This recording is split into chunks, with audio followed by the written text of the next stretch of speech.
Selamat malam saudara-saudara, mari kita siapkan hati kita bersekutu dengan Tuhan lewat renungan malam saat ini. Kita berdoa untuk pemberitaan firman Tuhan. Kami datang bersyukur kepadamu Tuhan malam hari ini, bahwa waktu kesempatan Engkau terus berikan bagi kami untuk bersekutu dengan Engkau melalui pemberitaan firman-Mu. Dalam renungan malam ini kami akan membaca firman-Mu. Terangilah dan kuasailah hati kami dengan Roh Kudus-Mu, agar kami dapat mengerti maksud firman ini. Di dalam nama Tuhan Yesus kami berdoa. Amin. Bacaan kita lanjutan dari bacaan tadi malam, Roma pasal 7 ayat 7 sampai dengan ayat yang ke-12. Jika demikian, apakah yang hendak kita katakan? Apakah hukum Taurat itu dosa? Sekali-kali tidak. Sebaliknya justru oleh hukum Taurat aku telah mengenal dosa, karena aku juga tidak tahu apa itu keinginan, kalau hukum Taurat tidak mengatakan jangan mengingini. Tetapi dalam perintah itu dosa mendapat kesempatan untuk membangkitkan di dalam diriku rupa-rupa keinginan. Sebab tanpa hukum Taurat dosa mati. Dahulu aku hidup tanpa hukum Taurat. Akan tetapi sesudah datang perintah itu dosa mulai hidup. Sebaliknya aku mati. Dan perintah yang seharusnya membawa kepada hidup, ternyata bagiku justru membawa kepada kematian. Sebab dalam perintah itu dosa mendapat kesempatan untuk menipu aku, dan oleh perintah itu ia membunuh aku. Jadi hukum Taurat adalah kudus, dan perintah itu juga adalah kudus, benar dan baik. Demikian pembacaan kita. Kita merenungkan firman ini dalam sebuah tema tujuan hukum Taurat. Saudara-saudara, bisa dibayangkan jika dalam suatu persidangan gerejawi, terutama persidangan yang besar seperti sidang Sinode Am, tidak ada tata tertib dalam persidangan.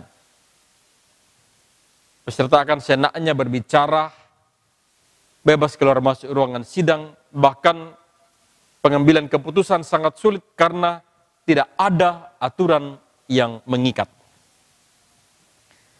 Pertanyaan yang sering muncul adalah, apakah hukum Taurat itu dosa? Apakah baik dan benar? Paulus menjelaskan bahwa bukanlah dosa melainkan olehnya seseorang dapat mengenal dosa. Dengan hukum Taurat kita dapat mengenal dosa dalam ayat yang ke-7 dan ayat yang ke-8 pembacaan kita. Tetapi ketika perintah atau aturan itu dibuat, maka dalam diri seseorang lahirlah keinginan-keinginan. Artinya seseorang bebas untuk melakukan apa yang ia mau. Karena sejak aturan itu diadakan, seseorang belum tahu yang dilakukan itu benar atau tidak. Paulus menyebutnya dosa itu mati dalam ayat yang ke-8. Ketika ada aturan hukum Taurat, maka dosa itu menjadi hidup.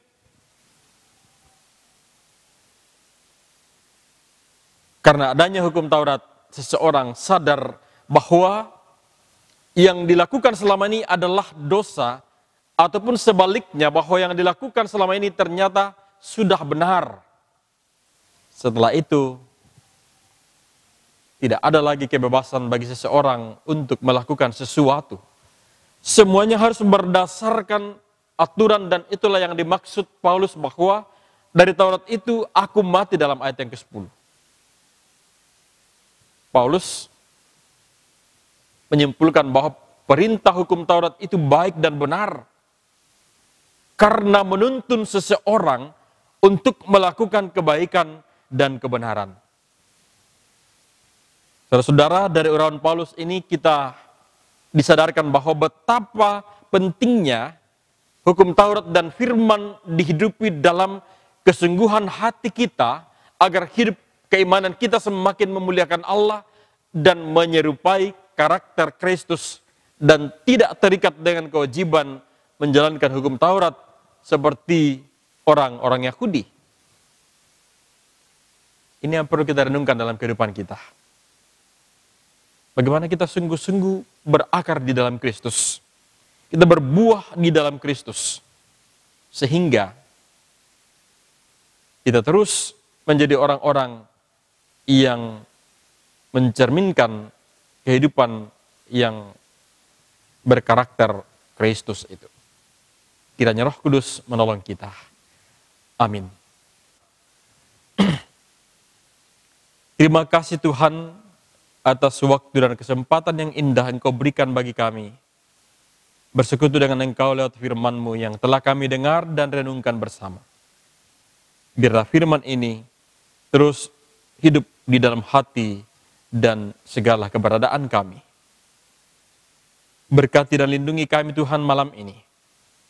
Dalam peristirahatan kami, Engkau menjaga, menaungi kami. Bagi saudara-saudara kami jemaat Tuhan yang mungkin sementara bekerja di berbagai tempat, Tuhan jaga lindungi mereka, terutama yang harus kerja malam di perusahaan. Tuhan berkati, berikan kekuatan kesehatan kepada mereka.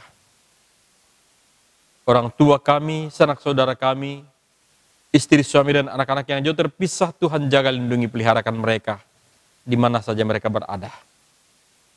Bapa di sorga, kami terus berdoa untuk pergumulan berhubung dengan COVID-19 ini. Tuhan hadir, pulihkan bangsa kami, pulihkan bumi-Mu ini dari wabah ini. Karena kami percaya Tuhan yang berkuasa atas seluruh pergumulan kami, seluruh masalah kami, termasuk sakit penyakit seperti ini. Ampunkan salah dan dosa kami Tuhan, di dalam nama Tuhan Yesus kami berdoa. Amin.